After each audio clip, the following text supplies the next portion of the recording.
wanted to talk about this one that was in also in Will's column, and it is sourced from, shout out to our guys, the Bigs, who were talking about this in their post-game recap after the win over the Blazers the other night. Shout out to Eugene and Terrence, do great work over there at the Bigs. Check them out.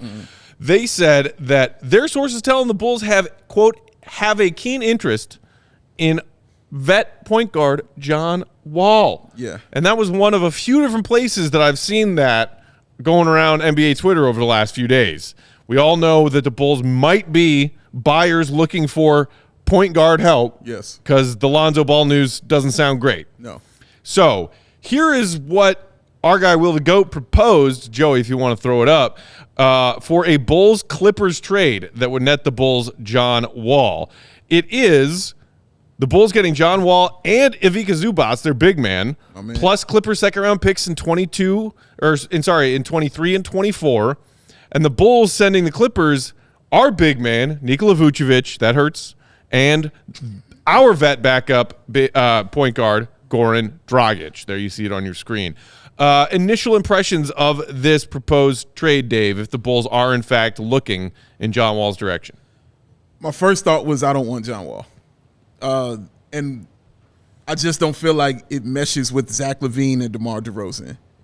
His game is he got to have the basketball, and not because he's facilitating, but because he's scoring.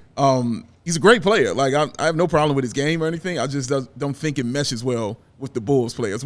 We've had so many discussions on this show, and fans have said it too, just about the ball dominance of DeMar DeRozan and Zach LaVine. Right. So you bring in another one who has to get it to score and do his thing. I don't know. I don't feel that meshing well. Now I love my guy Zubac Shakur. That's my guy. I roll with him, man. His contract is friendly. I believe it's like a team friendly deal. Yes. He's nice. I'm cool with him. John Wall, I honestly think you can wait on if you really do want to get him. I don't think you have to trade for him because I think they're going to let him go anyway. I think he's going to go out here in a buyout. So if you want to save that and wait for that and then, go after him that way, you could do that. But bottom line for me, I don't know. I don't think I would want John Wall. Right. Para Junior Sports in the comments. Shout out to one of our regulars pointing out also that John Wall could potentially be a buyout candidate. I've heard that source from a lot of different places over the last few days if the Clippers can't find a deal for him, which in that case you say, okay, maybe instead of giving up any kind of assets to get this guy, you can just go get him on the buyout market. Yeah. But then with the Bulls, if you're trying to stay under that luxury tax line, adding John Wall's contract creates a problem there. The Bulls could cut somebody, but who are they cutting whose money would equal out to John Wall's to then not go above that luxury tax line? I'm with you in that I don't love John Wall's fit on this team. And I also really do like Zubac. He's a good young big man in the NBA. Oh, yeah. You did mention he is on a team-friendly deal. He's making $10 million this season, just under $11 million next season. He's also on the books in 24-25 for $11.7 million. That is a team-friendly contract for a player who produces the way he does. Yeah. However, there are two things he doesn't do that Vooch does for this Bulls team. Okay. Space the floor as a big man. That's a fact. And facilitate and playmake as a big man. This is also he does other things that you can argue better than Vooch does them. Yeah. Maybe on the defensive end, and maybe does a little bit more pounding inside than Vooch does at this stage of Vooch's career.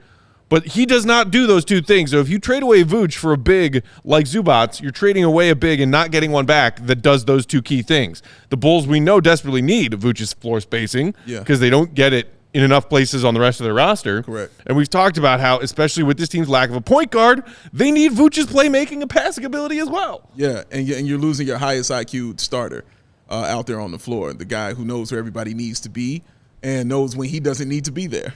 You're losing all of that. If you're going to lose that, like you said, bringing a guy like Zubac, you have to have IQ.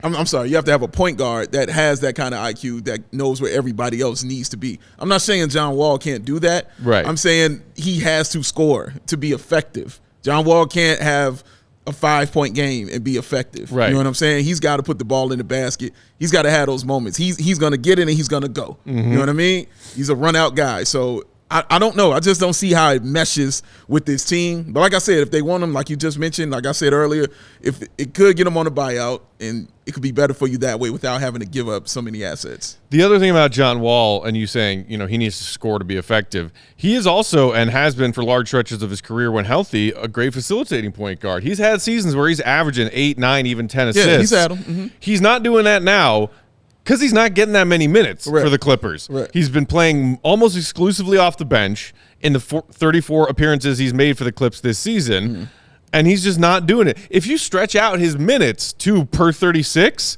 with the Clips this season, Wall's averaging 18.5 and 8.5. Yeah. That's pretty decent. It is. For a vet guard who you might be asking to start or might be asking to come off the bench, depending. But, I mean, it's – how many times are we sitting here talking about Bulls point guards and their health being an issue? Whether it was Derrick Rose back in the day, now it's Lonzo Ball, it's an issue. Yeah. You want to hear number of games played by John Wall going back to the 2017-18 season? I don't. You might not want to hear it, but I'm going to tell you, and I'm going to tell all you out there in Bulls Nation. Okay. Going back to 17-18, here are games played per out of 82 by John Wall.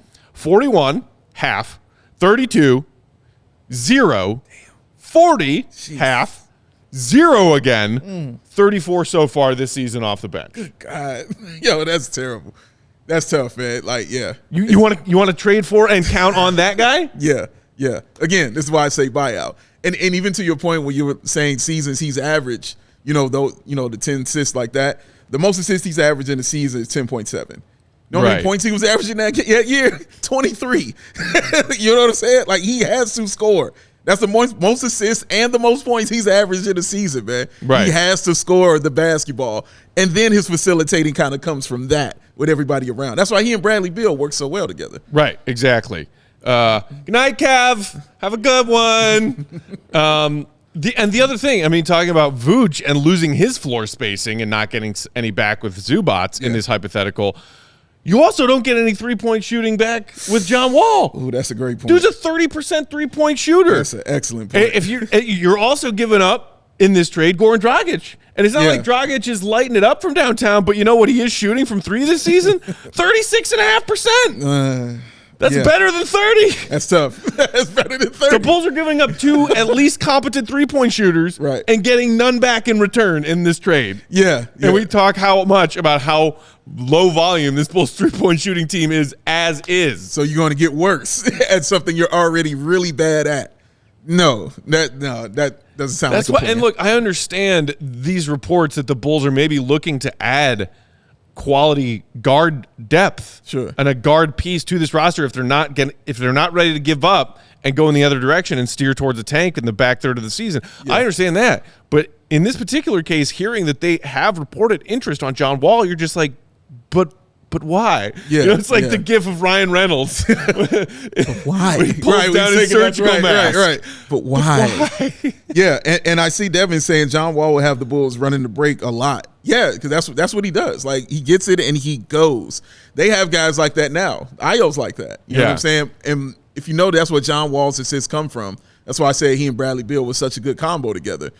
He don't really got that. You know what I'm saying? Here, like, when he gets it and he goes, sometimes he's going to choose John Wall. You know what I'm saying? Like, it's going to be a lot of times he's like, I'm choosing me on this one, man.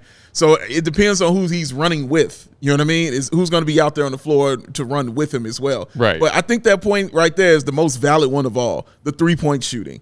It's what you have to have. It's what we've been screaming about them getting. And then they go out and get two people who can't do it. And you trade away the two guys who are pretty much your best. Like, that is not a thing you should be doing right now if you're trying to be a team competing to get to the playoffs like they keep saying they are. Doesn't make a whole lot of sense to me. Bro. So, interesting. Well, I wonder if anything else will pop up as far as the Bulls and John Wall in the coming days. If it does, we will be here talking about it.